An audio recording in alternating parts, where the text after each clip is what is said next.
Nah, several interactive devices ya, beberapa device yang interaktif ya, biasanya kita gunakan ya untuk terlibat dalam interaksi manusia dan komputer. Di antara mereka ya, di antara device-device tersebut sudah banyak yang kita ketahui dan beberapa yang masih dikembangkan baik secara konsep yang akan digunakan di masa depan. Nah, karakteristik input device sendiri itu beragam ya. Di antaranya yang teman-teman bisa lihat ya. Pertama adalah bagaimana kita bisa menerapkan ya atau bisa memposisikan objek ya. Kemudian di sini ya, saya garis bawahi. Oke. Bagaimana kita bisa memposisikan objek, bagaimana kita bisa mendraw ya gambar ya, bisa menggambar sesuatu dengan freeform di screen. Kita juga bisa mendrag ya sebuah objek di layar kita. Kita bisa memfollow moving object, bisa tracking ya, pointing pada objek. Kita bisa memanipulasi data atau informasi dan berbagai macam. Nah, ini adalah salah satu karakteristiknya. Dan terakhir adalah kita bisa mengidentifikasi fokus dari atensi. Nah, ini adalah karakteristik input devices ya. Bagaimana kita bisa menerapkan posisi ya, objek, kita bisa menggambar dengan freeform ya, dengan bebas. Kita bisa mendrag and drop, bisa men-tracking ya.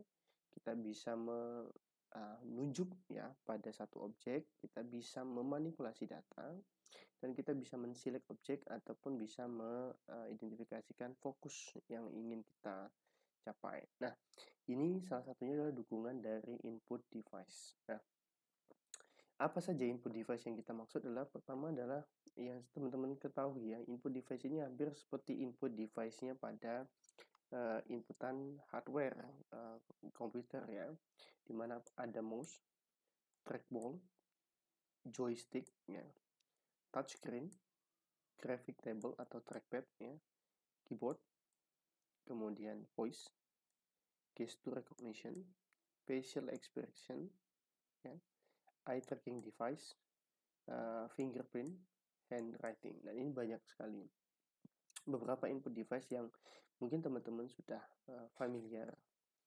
Nah, beberapa panduan ya dalam menggunakan ini, tentu saja input device ini didasari dengan karakteristik tugasnya.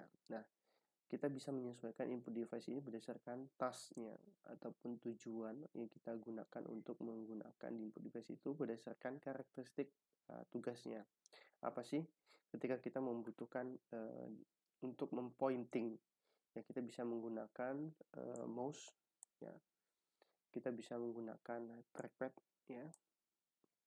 Lalu ketika ya ini tadi terkait dengan task, kita juga bisa menggunakan karakteristik ketika user preference. Nah, preference user ini tergantung dari usernya ya, preferensinya. Kemudian yang ketiga adalah berdasarkan environmentnya, apa namanya, kondisi di lapangan, kondisi sekitar, dukungan dari operating system, dukungan dari software yang dimiliki, ataupun dukungan dari peralatan yang diinginkan.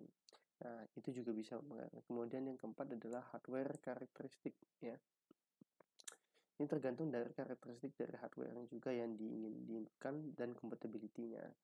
Lalu selanjutnya adalah flexibility, fleksibilitas dari input device sendiri, dan yang terakhir adalah minimize eyes and hand movement. Ini adalah salah satu ya ciri yang diinginkan ketika kita menerapkan ya, dari input device yang kita inginkan.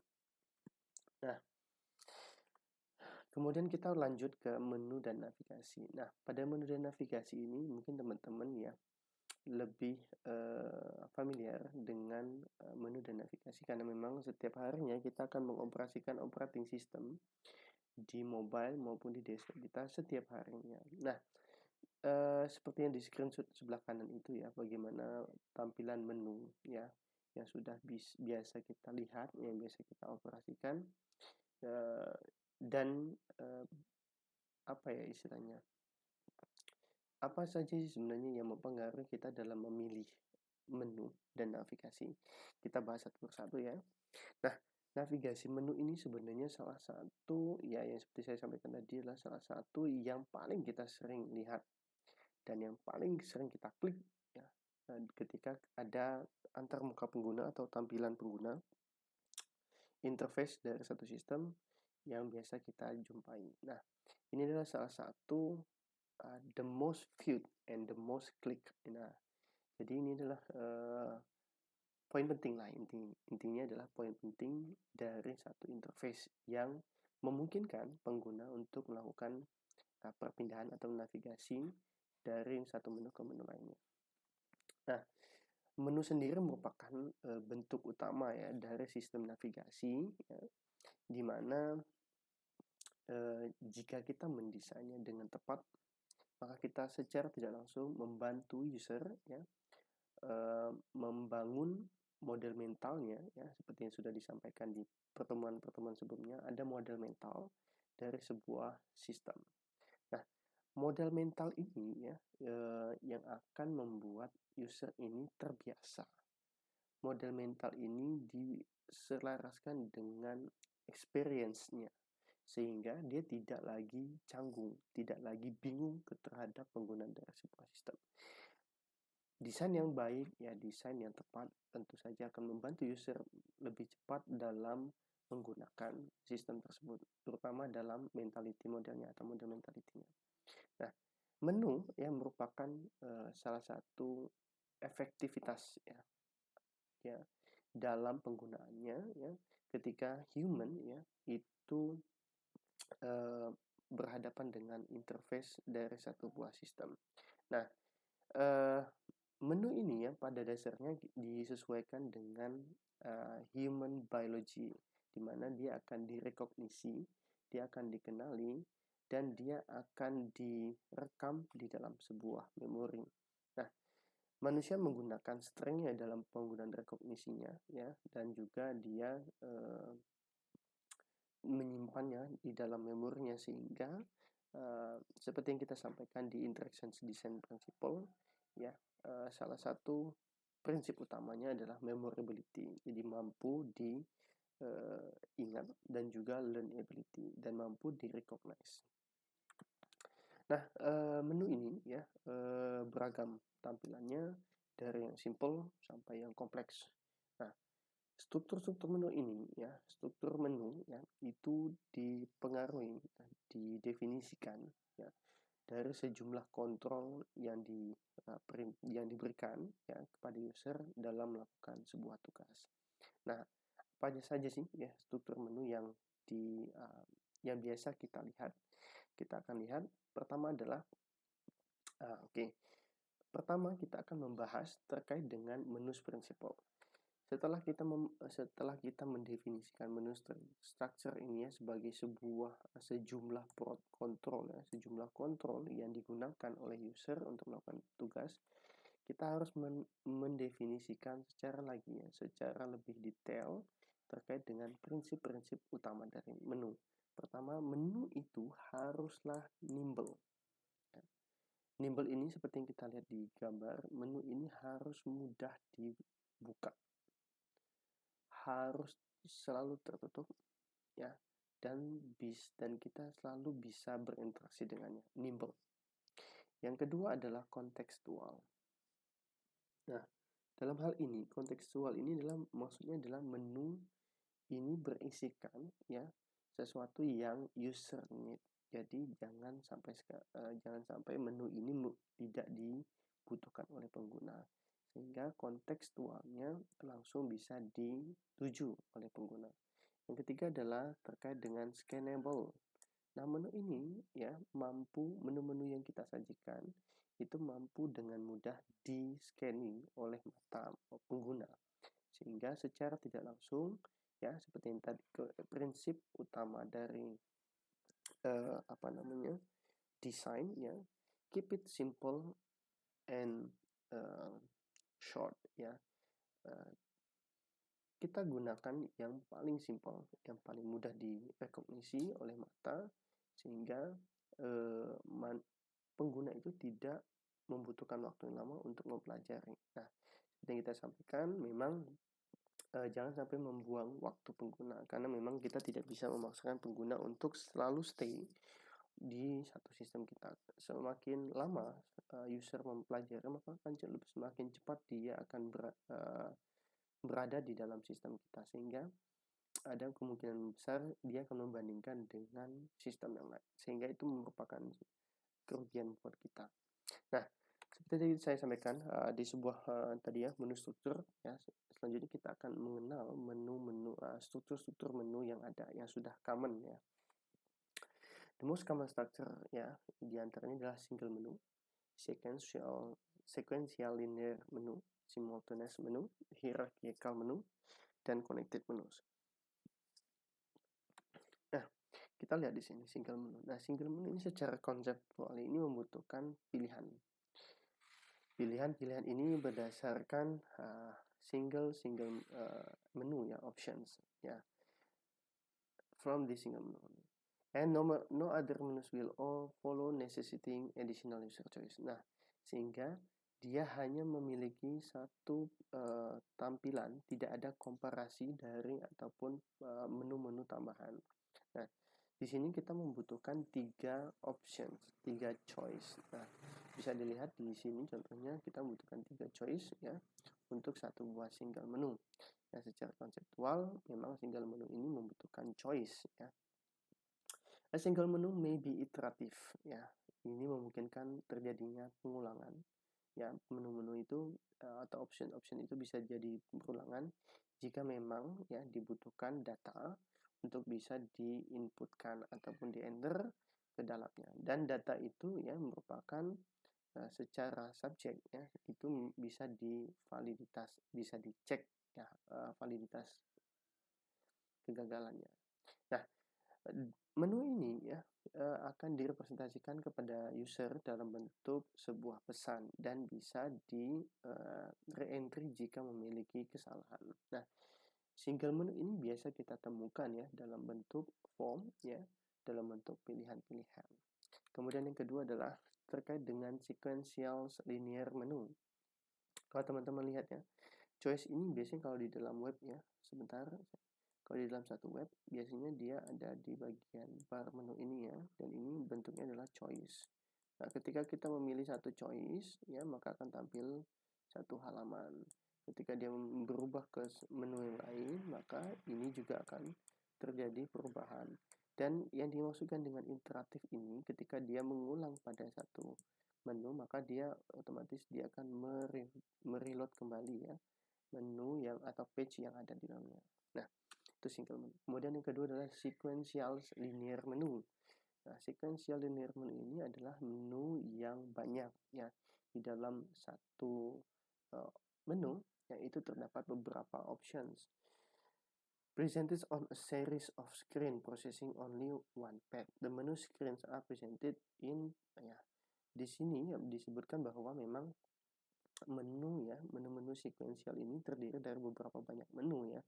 Tadi yang seperti disampaikan, nah di sini sequential linear menu, ya ini ada beberapa banyak menu. Kalau kita lihat ya di sini mungkin ada beberapa menu 1, menu 2, menu 3, menu 4 ya. Layaknya seperti di restoran, kita bisa memilih menu-menu itu dan memilih di setiap menu ya, di setiap tabel menu itu adalah option-option pilihan-pilihan yang ingin kita pilih. Nah, sequential linear menu ini ya mempresentasikan sejumlah screen ya yang bisa kita lihat, yang bisa kita pilih. The menu screen are presented in a preset order ya. Dan generally their objective for specifying parameters for entering data. Jadi memang dia secara spesifik ya bisa menginputkan data. Sequential spread menus itu memiliki beberapa shortcoming ya. A long sequence may become tedious after menu is presented. Memang seperti overlapping ya, seperti itu. Nah, sequential linear menu ini merupakan salah satu dari tampilan menu yang biasa kita lihat ya. Kemudian yang ketiga adalah menu structure, lainnya adalah simultaneous menu ya. Simultaneous menu ini lebih banyak dari menu-menu yang ditampilkan secara langsung ya all alternative are visible for reminding of choices. Jadi memang berbeda seperti sequential linear menu. Ketika satu menu dibuka, ya, kalau di sequential linear menu, ketika satu menu dibuka, maka menu lain akan tertutup, ya begitu. Tapi ketika kita membuka menu lain, menu satu yang tadi terbuka akan tertutup. Nah, kemudian terkait dengan simultaneous menu ini secara langsung akan tampil beberapa alternatif secara langsung di dalam satu paper. Nah, permasalahan yang utamanya dari simultaneous menu ini adalah banyaknya koleksi dari menu alternatif yang tampil di layar. Nah, sehingga tidak mudah ya untuk kita pilih ya. Dan ya screen paging or scrolling yang memungkinkan itu ditambahkan ketika memang alternatif pilihannya itu banyak. Nah, untuk dapat menampilkan berbagai menu ini tergantung dari kebutuhan dan relasinya, sehingga jika kita menampilkannya dalam bentuk yang jelek ya, maka bisa dikatakan bahwa menu ini dapat membuat user itu tambah bingung ya, tambah bingung terhadap pilihannya. Nah, perlu disiasati simultaneous menu ini agar tidak terjadi overlapping ya. Pertama, dengan cara bisa menambahkan scrolling di ujungnya ya, sehingga user itu bisa melakukan scrolling terhadap menu dan mengurangi pilihan ya, mengurangi pilihan terhadap menu-menunya, karena memang semakin banyak menu maka akan membuat user itu semakin confusing. Nah, yang tadi ya kita sudah membahas terkait dengan single menu, kemudian sequential linear menu, dan yang terakhir adalah simultaneous menu. Nah, selanjutnya kita masuk ke hierarchical menu, di mana hierarchical menu ini ya, ini seperti layaknya leveling ya, di mana kita akan masuk di menu pertama. Lalu di menu pertama akan ditampilkan 3 menu di level kedua, di level pertama. Ini level 0 dan level 1 ya. Akan muncul 3 menu di tampilannya. Kemudian selanjutnya, ini kalaupun teman-teman membayangkan ini sama seperti ketika tampilan menu ya. Menu tab yang ada di web ya. Ini misalnya tampil menu 1, maka akan muncul beberapa pilihan. Ketika kita mengarahkan akan ada tampilan lagi seperti ini. Lalu akan ada tampilan seperti ini lagi. Jadi menunya itu bertingkat begitu. Nah, seperti inilah. Kira-kira seperti ini. Nah, ketika memang banyak terjadi relasi antar menu, ya alternatif menu, maka bisa jadi ini menjadi salah satu options. Nah, ya yang perlu dipertimbangkan adalah ketika memang menu ini terlalu banyak, sehingga perlu memastikan menu-menu ini bisa tampil ya utuh di screen kita, jangan sampai overlapping dari screen kita ya. Common examples for hierarchical design ya bisa ditemukan di menu bar website ya, seperti website-website yang kita biasa ya gunakan di bagian barnya atau di navigasi linknya, sehingga hierarchical menu ini ya ini bisa menjadi salah satu option. Nah, tetapi ada kemungkinan ya ketika dia overlapping akan ada satu cara nantinya kita akan bahas terkait dengan penggunaan alternatif dari hierarchical menu. Kemudian yang selanjutnya adalah connected menu. Nah, connected menu ini bisa dipilih ya berdasarkan option yang dituju. Connected menu ya itu merupakan sebuah jaringan dari menu-menu yang saling terkoneksi. Nah, movementnya ya pergerakannya itu melalui sebuah struktur di mana ya tidak terbatas ya terhadap hierarchical tree ya, tidak terbatas pada bentuk susunan struktur jaringan yang berdasarkan hierarki tadi, dan ini membolehkan ya semakin banyak menu itu dalam jaringan. Contohnya adalah jika menu 1 itu akan terkait dengan menu kedua, di menu 2 akan terkait dengan menu 3, selanjutnya menu 6 dan sebagainya akan terhubung di dalam satu konektivitas. Nah, bisa jadi di dalam menu itu ya, ketika kita memilih bisa jadi itu saling terkait, dan ya perlu disiasati agar memang user tidak bingung juga ya terkait dengan penggunaan connected menu ini, karena model mentality human itu beragam sehingga perlu diantisipasi dan perlu dikenali bentuk penggunanya. Nah, itu adalah beberapa ya dari konsep ya yang kita inginkan kita akan bentuk ketika menjalani sebuah kita akan mendesain satu buah tampilan menu. Nah, selanjutnya ya yang akan kita bahas adalah terkait dengan prinsip-prinsip ya, beberapa prinsip lainnya terkait dengan navigasi desain yang dapat membantu dalam membentuk ya satu experience yang lebih baik. Nah, pertama adalah placement matters. Nah, di placement matter ini ya, ini adalah bagaimana kita bisa mendevelop satu buah tampilan ya dengan pattern yang jelas, di mana tidak ada redundansi, tidak ada duplikasi terhadap menu. Jika menu itu ingin ditampilkan ya di bagian atas ya cukup di bagian atas saja.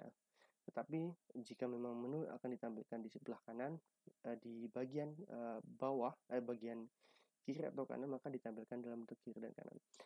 Nah, navigasi ini perlu diperjelas ya, sehingga tidak membuat user bingung. Nah, ada beberapa navigasi yang memang biasa digunakan di bagian atas, bagian paling atas, kemudian bagian kiri, ataupun bagian kanan, ataupun juga bisa di bagian footer. Nah, placement method ini perlu ditempatkan ya secara baik ya, sehingga user tidak bingungan. Karena memang terkait dengan model mental ini, human ini berbeda-beda, sehingga perlu kita siasati. Nah, when menus are placed outside of this area, it feels awkward. Nah, betul ya. Ketika dia ditempatkan di luar area yang biasa atau mental modelnya seorang user atau end user itu biasa mendapatnya atau experience-nya, maka ini bisa jadi sedikit membingungkan. Nah, sedikit aneh dan susah untuk mencarinya. Ini perlu disiasati oleh kita agar tidak terjadi permasalahan seperti ini. Nah, kemudian adalah bagaimana kita bisa ya memperlihatkan, show them where they are.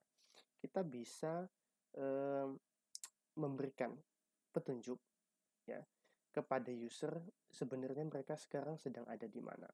Nah, kita bisa memberikan current locations kepada user ya dengan cara mengkomunikasikannya dengan memberikan clue-nya itu di tab title atau di human readable URL-nya ya, ataupun kita bisa meng-highlight bagian mana yang ada di yang lokasi mereka berada sekarang, sehingga kita tidak kesulitan ya untuk menginformasikan kepada user, ataupun bisa menggunakan breadcrumbs-nya. Saya coba oke. Ya, di sini ya, kita bisa menginformasikannya di tip title, di lokasinya sekarang, teman-teman juga biasa melihatnya ya, atau bisa menambahkannya di human readable URL sekarang lokasinya di mana, ataupun bisa meng-highlight-nya ya. Dilihat di sini yang berbeda, ataupun beberapa kalaupun membuat satu directory yang panjang, maka kita bisa menambahkan directory-nya dengan cara namanya adalah breadcrumbs. Ini seperti layaknya roti ya. Jadi susunan roti crumbs itu yang kalau teman-teman googling lah breadcrumbs itu seperti itu, sehingga semakin ke dalam, semakin ke kanan, maka semakin menunjukkan spesifik locationsnya. Ataupun kita bisa menambahkannya dalam satu buah descriptive heading. Jadi ada beberapa cara ya yang menunjukkan lokasi dari pengguna, sehingga pengguna tidak membingungkan, tidak bingung ya untuk lokasinya saat ini. Kemudian terkait dengan menu itu juga perlu disiasati jika memang tadi seperti saya sampaikan, menu itu terlalu banyak, menu itu relasinya begitu luas sehingga bisa dikatakan tampilannya jadi sangat lebar. Jangan sampai kita mendapatkan yang di sebelah kiri ini ya, di mana menu-menu itu overlapping ataupun out of screen. Nah, yang bisa kita siasati adalah dengan cara menggunakan ketika drop down ya ataupun hierarchical menu itu tidak memungkinkan, maka kita bisa menggunakan mega menus. Nah, mega menus ini ya merupakan tampilan secara keseluruhan ya menu-menu di dalam satu struktur menu. Nah, penelitian membuktikan bahwa mega menus ini bisa menampilkan ya, bisa bisa mensupport ya terkait dengan better experience ya, experience dari pengguna yang lebih baik dibandingkan kita menggunakan drop down list karena memang pengguna bisa mendapatkan apa yang ia inginkan secara langsung, secara cepat. Nah, because they show everything at a glance. Jadi dia dapat melihat semua menu dalam satu kali ke depan. Nah, dan ya berdasarkan penelitian juga bahwa pengguna juga bisa ya secara langsung membayangkan penggunaan alatnya. Allow the better grouping dan juga memungkinkan untuk menggrupkan ya, ini sesuai dengan grouping ya, sesuai dengan grupnya ini. Di sini ya kita bisa lihat. Nah, sesuai dengan pengelompokannya, sesuai dengan kategorinya itu bisa dikelompokkan secara langsung. Dan kita bisa langsung mendapatkan pengguna itu atau bisa mengguide pengguna ya secara lebih cepat terkait dengan menu. Jadi penggunaan drop down list bisa ya ataupun hierarchical menu bisa diubah ke dalam bentuk mega menus jika memang memungkinkan uh, sub item ataupun sub menus ya ataupun tampilan tadi itu terjadi overlapping atau out of screen. Nah, selanjutnya adalah kita bisa menggunakan effective link titles. Nah, seperti ini teman-teman lihat ya bahwa eh, pengguna ya seorang pengguna itu harus dapat dengan mudah kita prediksi kemana ia akan melakukan navigasinya. Where a link will take them before they click it. Nah, dia harus bisa membayangkan kemana nanti dia akan diarahkan ketika mengklik tombol itu. This is called information scan ya. A user should be able to easily predict where a link will take them before they click it. Nah, information scan ini ya ini menjadi salah satu faktor yang sangat besar ya, the single biggest factor ya, bagaimana kita bisa mendapatkan ya ataupun bisa mengguide pengguna itu lebih baik. Nah, caranya adalah dengan melakukan deskriptif tadi ya. Kita bisa melihatnya bahwa nah seperti ini ya. Ketika kita mendapatkan satu link ya, misalnya kita mendeskripsikan menu itu dengan cara deskriptif shop our goods. Nah, ini secara tidak langsung pengguna akan bingung ya karena apa yang akan kita inginkan. Berbeda dengan wellness product. Wellness product ini merupakan maksudnya adalah produk-produk yang baik ya, yang premium misalnya begitu. Sehingga user akan membayangkan ini secara langsung. Information scan-nya terlihat dari deskriptifnya. Ataupun kita bisa menggunakan short ataupun kependekan ya, akronim. Jangan menggunakan all about our company. Jadi bisa jadi sedikit membingungkan ataupun semakin luas, tapi menggunakan bahasa yang lebih spesifik misalnya tim. Tim ini sudah menunjukkan bahwa ini adalah tim di dalam satu grup, di dalam satu perusahaan, ataupun developer dari satu website, satu sistem. Sehingga ini mungkin yang akan langsung dibayangkan ketika membuka information ini. Ataupun menggunakan mutually exclusive. Ya, contohnya adalah kita membuat menu yang berada ataupun megas menus misalnya. Gear, kemudian ada clothes. Nah, ini perlu kita antisipasikan ya untuk mutually eksklusifnya ini harus yang memiliki kategori yang sama. Contohnya adalah shirt dan pants. Nah, ini akan membuat user itu menjadi modal mentalnya akan terbangun lebih cepat. Jadi ketika dia merekognisi satu pola ya, merekognisi satu produk itu lebih cepat berdasarkan polanya. Kemudian berdasarkan plain language atau bahasa paling basicnya, paling dasarnya. Tag insight. Nah, tag insight ini sedikit ini ya lebar. Apa sih yang diinginkan? Insight apa ya? Nah, ini juga bisa kita menggunakan misalnya blog. Nah, blog ini ini sudah bisa didefinisikan bahwa ini adalah salah satu tulisan daily ya ataupun information yang biasa diberikan. Nah, mungkin effective title ya, link titles ini ya berdasarkan deskriptif, short, mutually exclusive, plain language itu bisa menjadi salah satu faktor terbesar bagaimana sistem kita itu bisa bekerja dengan baik sesuai dengan tujuan. Nah, berdasarkan itu, ini hanya berdasarkan itu.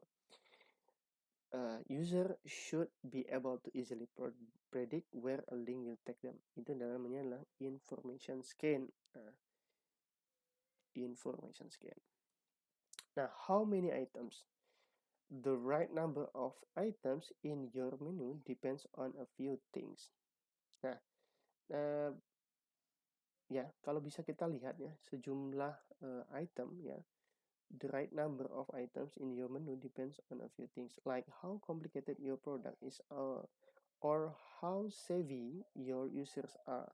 Nah, perlu dipastikan bahwa ketika teman-teman membuat menu ya, itu bisa dengan item-item ya yang tampil di menu itu haruslah item-item yang memang menjadi navigasi utama ya.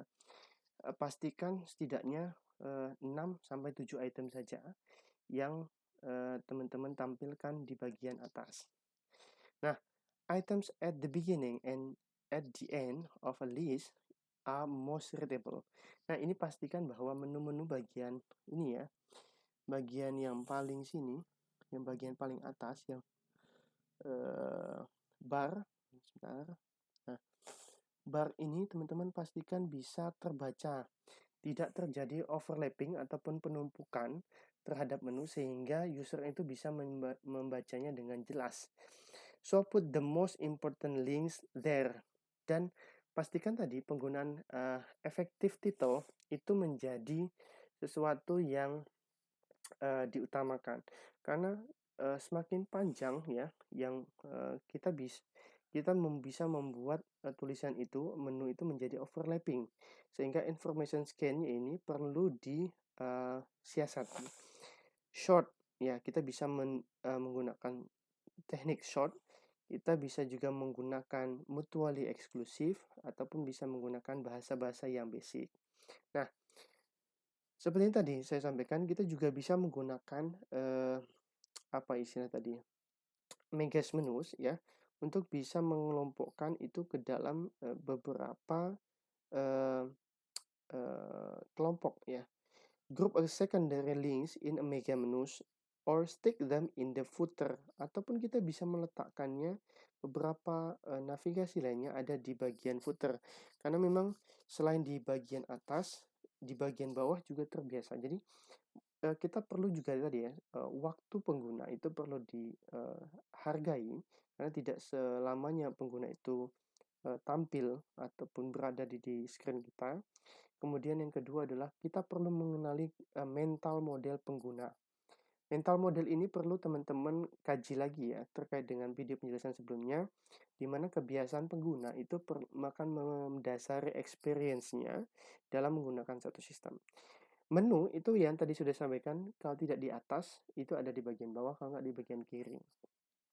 Nah, pastikan semua menu itu dapat terbaca, dan pastikan menu-menu yang ditampilkan itu ya, itu memiliki information scan-nya lebih tepat ya. Kemudian tampilkan, kalaupun membutuhkan menu lainnya itu bisa dikelompokkan dalam satu buah grup ya, baik dalam bentuk tampilan mega menus ataupun dalam bentuk faktor menu lainnya. Nah, yang selanjutnya adalah don't hide it ya. Jangan sekali-sekali teman-teman ya menyembunyikan menu-menu tersebut ya. Navigasi menu merupakan tadi ya kunci ya. Click it ya, most click, most view on piece of interface. Memang dia adalah poin utama ya. Apa ya istilahnya? Fungsi utama yang sering diklik, yang sering dilihat, dan yang paling pertama kali dilihat, and they provide major contextual information to user ya. Seperti yang disampaikan, secara konteks memang tadi ya, kita sudah membahas terkait dengan kontekstual ya. Memang pastikan penyajian informasinya itu lebih clear ya, dan lebih tampak visibilitasnya. The default mobile ya, saat ini teman-teman lihat di sebelah kiri ini ya, itu biasanya seperti ini ya. Nah, ada beberapa hal yang mungkin tidak tampak seperti ya, kalaupun teman-teman biasa melihat di mobile sekarang, dia tampilannya seperti hamburger menu ya. Kalau hamburger menu itu kan tumpukannya atas, bawah, dan tengah ya. Nah, ataupun 3 baris lah, 3 baris garis itu namanya hamburger menu. Nah, the default mobile disk today ya, today itu sekarang itu dalam bentuk hamburger menu. But there are alternative that don't hide the nav completely. Ya, teman-teman bisa menggunakan tab yang lebih kecil, progressive collapsing, ya, ataupun menggunakan scrollable list, ataupun cara lain yang lebih memaksimalkan menu-menu yang akan disajikan. Jadi sebisa mungkin ya, teman-teman tidak menggunakan tidak menyembunyikan menu yang ditampilkan, sehingga user bisa langsung tampak jelas, ataupun menggunakan tadi ya, selain menggunakan nah menggunakan ini, teman-teman bisa menggunakan mungkin descriptive heading di setiap menu, sehingga ketika di scroll ya, teman-teman bisa melihat bahwa itu bagian dari pengelompokan menu. Itu juga bisa salah satu alternatifnya. Jadi jangan disembunyikan. Yang terakhir adalah mungkin kita akan bahas terkait dengan tips-tips ya, bagaimana kita bisa mendesain satu tampilan ya lebih baik. Good UI designs make a big difference. Perlu teman-teman catat bahwa interface yang baik itu akan membuat dampak yang berbeda. Nah, beberapa tips ya yang mampu membuat better experience itu adalah dengan cara ya berikutnya. Teman-teman memastikan yang pertama adalah linksnya ini ya tampak berbeda dari yang normal ya. Link should be different from normal content and look interactive. Nah, mungkin dengan hovering menunya itu bisa dibuat. Kemudian ketika teman-teman memiliki highlight key ya, maka teman-teman bisa membedakannya dengan memberikan kotak ataupun memberikan bentuk yang berbeda di menunya tadi. Your navigation isn't the place to get fancy, so keep it clean and unclutter and avoid animations. Jadi pastikan di bagian menu ini teman-teman juga tidak menggunakan animasi yang berlebihan, karena memang menu itu tidak untuk tidak tidak untuk ditampilkan beberapa macam-macam gambar, animasi dan sebagainya. Sehingga pastikan di bagian menu itu tampak clean, tampak bersih, tidak terpotong dan tidak tertutupi oleh animasi ataupun gambar. Nah, kemudian visually separated from the navigations from content ya. Ini pastikan bahwa navigasi ini itu memiliki jarak terpisah ya dengan kontennya, sehingga bisa kita lihat perbedaannya, bagian mana yang menjadi bagian navigasi menu dan bagian mana yang menjadi konten ya, sehingga ini ya akan membuat user semakin cepat dalam mempelajari sistem kita, sehingga model mental lagi-lagi model mental seseorang itu akan lebih mempengaruhi experience-nya. Nah, ini bisa dengan cara memberikan space line ya ataupun white space. Nah, kita bisa menambahkan ya juga dengan cara ini tadi, dengan visual spirit-nya dengan pemisah berupa line ataupun white space, ataupun kita juga bisa membuat linknya itu lebih besar ya, big enough to be easily click. Nah, ini perlu teman-teman pastikan terkait dengan hukum-hukum yang kemarin kita sampaikan, bahwa semakin besar ya areanya, targetnya, maka akan semakin baik dan semakin cepat pengguna untuk sampai ke tujuan. Nah, ini ya yang saya Nah, make the link big enough to be easily clicked ya, instead of requiring fine motor skills every time. Jadi untuk mempercepat waktu pengguna ataupun mempercepat target dari pengguna, maka kita bisa menggunakan link yang cukup besar. Nah, itulah beberapa tips ya yang bisa digunakan teman-teman dalam mendesain ya satu tampilan antarmuka sehingga dapat lebih baik. Nah, penempatan menu seperti ini perlu teman-teman pelajari lagi ya, di mana prinsip utamanya adalah harus mudah dibuka. harus dalam keadaan tidak tertutup ya, dan mampu berinteraksi. Secara kontekstual kita juga mampu menyesuaikan dengan apa yang diinginkan oleh user dan bisa di-scan dengan mudah. Nah, berbagai varietas ya menu ini sudah saya sampaikan. Semoga teman-teman dapat mempelajarinya lebih baik ya, termasuk dari input device tadi ya. Nah, itu saja dari saya untuk pertemuan kali ini ya, dari video